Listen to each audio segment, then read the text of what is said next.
welcome to the C-Suite Edge podcast. I'm your host, John Light. I'm also the CEO and founder of Sabretooth Recruiting.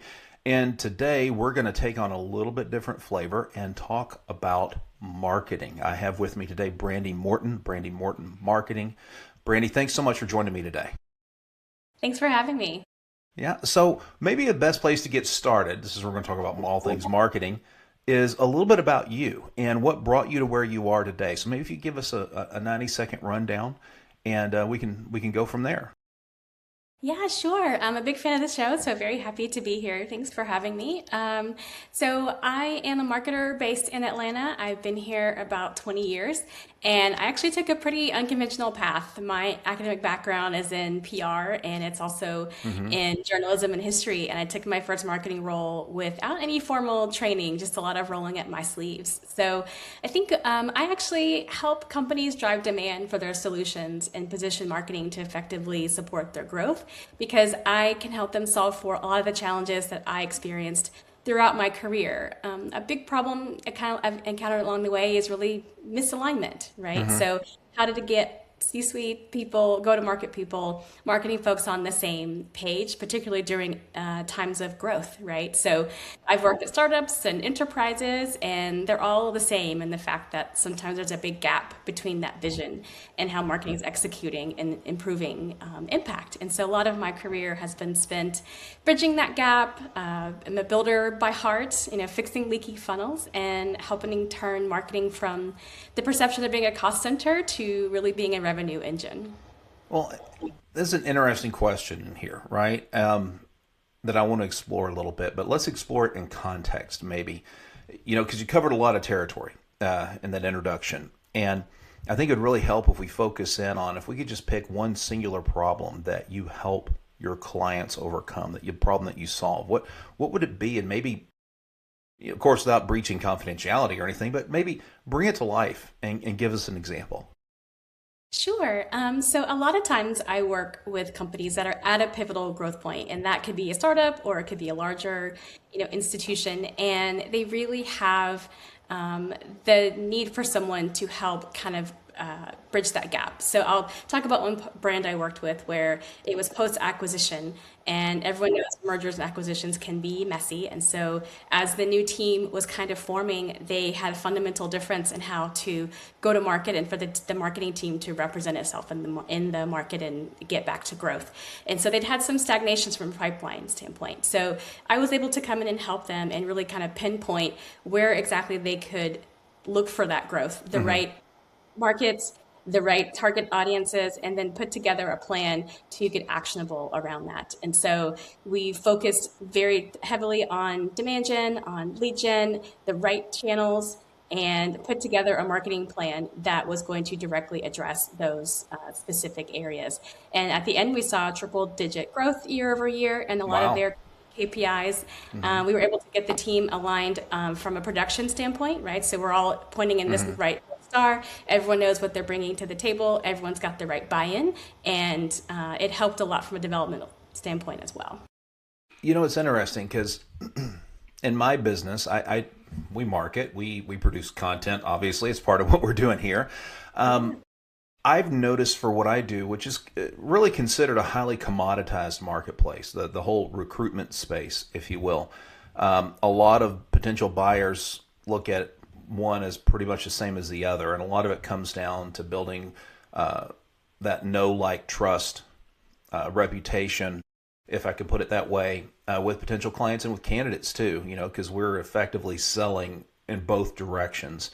So I'm really curious to hear, because in our context, we've noticed things that we've traditionally ascribed to marketing, like pay-per-click and SEO and this sort of thing, is being much less effective for early stage or smaller companies. So I'm really curious in the context of that gap that you help companies bridge, organizations bridge, how do you go about it if they're running into things that they had success with in the past not working anymore in the current market because it's evolving so rapidly? I'd love to get some thoughts around that if you could. Sure, absolutely. I think you hit the nail on the head. A lot of times what you're actually dealing with, your currency is trust. Hmm. And a lot of times, particularly in B2B with companies that are scaling, there's a lot on the line for the company and also for the buyer themselves too. It's not a widget that they're buying, in the grocery store. And so Right. building that trust goes a long way. I think to your point, in this age of AI, and AI is everywhere, and people are trying to figure out how to leverage it, there still are some fundamental, tried and true marketing strategies that work and that can be adjusted and scaled depending on what you're trying to achieve. One of them I always talk to clients about is leveraging your owned properties first, right? Your Hmm. website, your email database, your newsletter, whatever it happens to be. And as you build trust and you get a following and you can demonstrate expertise there, then moving on to places like earned and then paid, right? Hmm. So a lot of folks maybe try to do too many things too quickly, like you mentioned, maybe ads and then social and this and Hmm. then that. I usually tell people to kind of niche down and get very good in one particular space, take some key learnings from that, and then apply it somewhere else. Also, listening to your audience. If you are experimenting with digital, but maybe that's not where your audience is hanging out, if they're doing more, online communities or they Hmm. love in person, really trying to make sure that you're got a good listening mechanism and really in tune with your ICP, because you may be thinking about things one way and trying to represent yourself here, but your target buyer, the people you have in front of, may be somewhere else. And so a lot of it is just being as audience centric as possible. Yeah, and I imagine that's a process because, speaking of someone, I'm responsible for being the tip of the spear in my organization, so to speak, and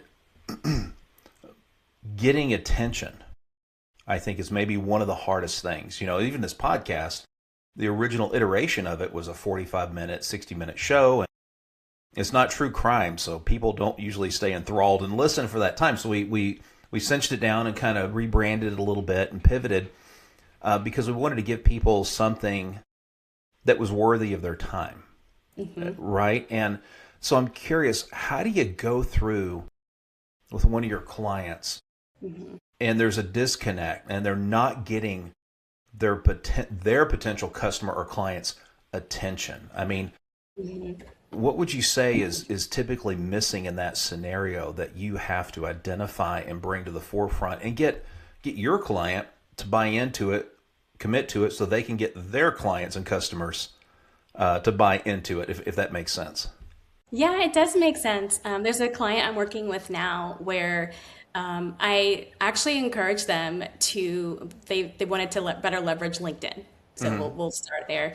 And so instead of just kind of posting and posting and not seeing their traction with regard to likes or posts or reshares, I actually encourage them to start to comment and participate in conversations, right? So Okay. if you're following people who are potential clients or in a buying circle, get into their conversations, right? Like the branded content that they have, comment on it. There's lots of LinkedIn groups, for example. And so the more you can present yourself as helpful and trustworthy, Hmm. that's a great way to get some buy-in and to get people to start to listen to you, right? So you don't have to start broadcasting. You just have to kind of meet and align with your target audiences where they are and then let it grow from there, because you've earned then the right to present to them thought leadership or whatever it happens to be from a content perspective, but Hmm. really just joining the conversations is a powerful first step. Yeah, and I've noticed too. I mean, LinkedIn is an easy one to pick on because for most professionals, at least in this country, LinkedIn is a huge component, maybe the primary component of your online brand, your digital footprint. And you can produce a lot of content, but if you're not getting eyeballs on it, I don't know how much it really matters other than as a reference point for somewhere down the road. And I'm curious to find out, because I noticed this when we tried the PPC route a couple of years ago. Google likes to change things and not tell you Yes. a lot. And Yes. sometimes I wonder if LinkedIn likes to change things and not tell you, about what really drives engagement. I've noticed that over time, you produce something, some content, you get it out there, and it gets engagement, but it never seems to match up to the engagement that has an example in it, something that makes it real or humorous. I Hmm. posted something not long ago. It got really cold here. We had ice on the ground, and it was a riff on The Empire Strikes Back. Hmm. and there's snow and there's these big machines in the background and whatnot. And a Hmm. lot of eyeballs saw that, thousands upon thousands, and there was a lot of engagement in it, relatively speaking. But then you post something, hey, this will help you become better in an interview or better in your job search or better in ascertaining and understanding the talent your organization needs. And it seems like it's anemic comparatively. So, Yeah. so what's missing in there? Yeah, I think there's two things. The first one would be, if you spend time chasing the Google monster or the LinkedIn monster, Hmm. it will get exhausting, right? Yeah, So um, absolutely. I tell a lot of folks, don't worry so much about, the secret sauce or the secret formula to get, to go viral or get lots Hmm. of engagement. Think about your unique point of view and what you're bringing to the table. And then also in a sea of sameness, we talk about AI slop and all the different things people could Yes. talk about. What is the unique human point of view that you bring to that, right? Like, there's probably tons of people who post about the snow, but you brought part of your, curiosity, part of your humor to it, Hmm. and that draws people. People do still really value authenticity, and even from the brand level, right? If you have particular pillars from a brand standpoint, original content or stats, if you have that unique point of view where you've got a leg to stand on and you can Hmm. stand confidently there, I always encourage folks to lean into it. And humor always helps too. There's nothing wrong with a little bit of humor. It's funny because when I counsel a candidate or I prep them for an interview, I always tell them you've got a limit on your Mhm. humor, and they said, "Well, what are you talking about?" And I'm like, "You can only use one dad joke, and that's it. You're limited. You can't go any further." I think there's and I don't know what you've seen in this, but I think there's a level of fear and trepidity involved in that will people like my brand? And I think there's a fear that, well, I'm going to turn market share off. I'm going to turn part of that what's out there. They're going to hear what I have to say, my own human and unique point of view, and go, not so much. So how do you convince someone, or how do you take someone, be it someone like me or some other small company entrepreneur or leader, early stage or even big for that matter, how do you get them to buy into the idea that it's not going to appeal to everyone, right? And there's this segment you want to get, and is that enough or not? I mean, how do you? To me, that's always been interesting because of the psychology behind it. Because we all want to be liked, right? We all want to be accepted. We all want to be this or that. How do you overcome that?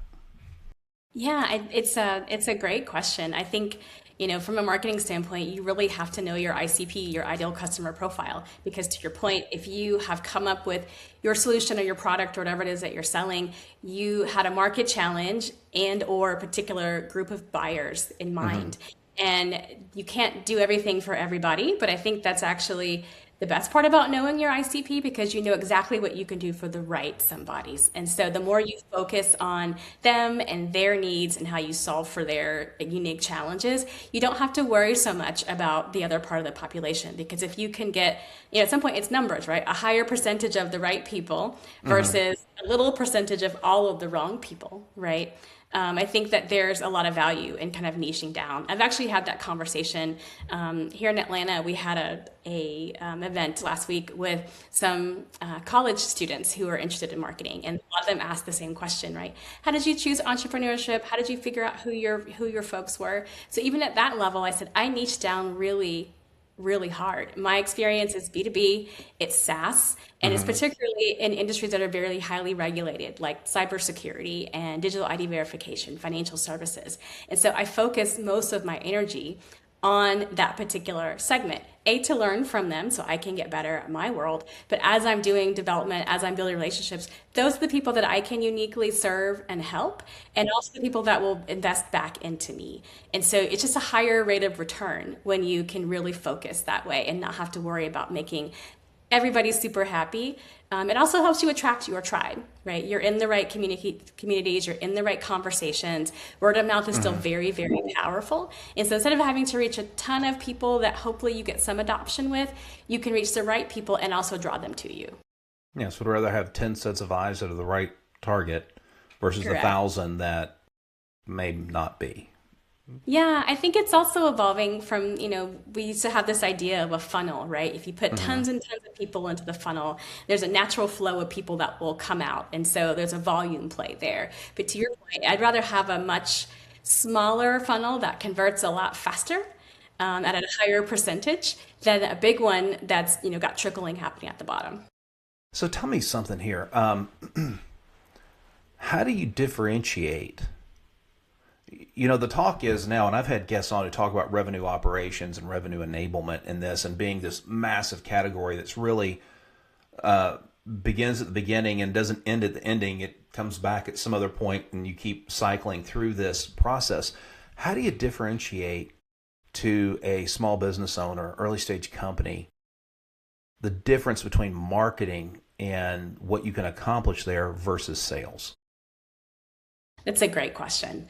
I've Since I have spent some time in sales, I work very closely with salespeople. The very first thing I tell folks is I am not a salesperson, right? That's a very different skill set. That is a very unique one, and I have the utmost respect for people that are on the front lines having those conversations.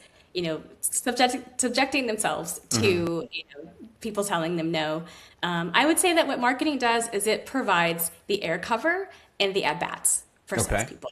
Right. So, how can I make sure that the brand is well known to our target population? Hmm. How can I meet them where they are? How can I help demonstrate our unique value proposition? And how can I get at bats for a salesperson? That's marketing, right? How do I generate the leads? How do I get them to be sales ready and at the point where they want to have a conversation and are Hmm. open to it and are worth the time for the salesperson? It's a very distinct division. Yeah, no, absolutely. I think it's an important one, because what are you doing? What are you spending your time doing? Marketing, marketing, marketing, marketing. Well, what about actually closing something, and actually getting it across the finish line? Yes, Um, yeah. so let me ask you this, Brandy. Now, we've covered a lot of territory already. I know it may not feel like it, but if someone's listening in, there's a lot left, I think, to uncover in each of these spaces. If someone wants to dive deeper with you, what's the best way for them to find you and engage? Yeah, the LinkedIn is probably the best place to find me. It's where I spend a lot of my time making connections and meeting people. And so if you want to find me, I'm Brandy B. Morton, and I would love to chat with folks. Sounds great. Brandy, thanks so much for joining me today. Thank you for having me.